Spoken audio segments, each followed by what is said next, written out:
কি এনেছেন আপনারা এবার ভারত থেকে সফর করে? পানির কথা কোথাও নেই। উপরন্তু যে কথাটা আছে সেটা আরো ভয়াবহ।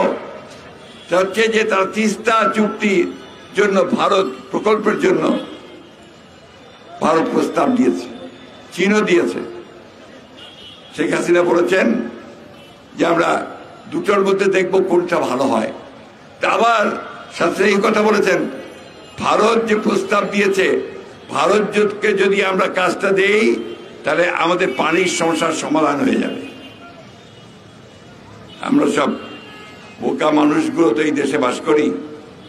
আপনি পক্ষান্তরে যেটা করেছেন যে তিস্তার পানির সমস্যা, যেটা বন্টনের যে সমস্যা, সেটাকে আপনি বাতিল করে দিলেন। অর্থাৎ তিস্তার পানি বন্টনের সমস্যা রইল না, অভিন্ন নদীগুলোর পানি বন্টনের কোনো সমস্যা রইল না।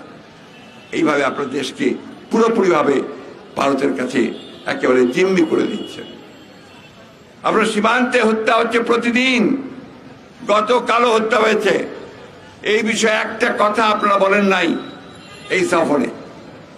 আমাদের খুব সরাসরি প্রশ্ন আপনাদের কাছে যে কোন পৃথিবীতে কোন দেশ আছে বন্ধু দেশ, একেবারে এত বন্ধু সম্পর্ক নাকি আপনার স্বামী স্ত্রীর মতো, তাহলে কোন দেশ আছে বলেন যে তার বর্ডারে বন্ধুরা গুলি করে হত্যা করে আমাদের নাগরিককে? এই বিষয়গুলো জবাব দিতে হবে।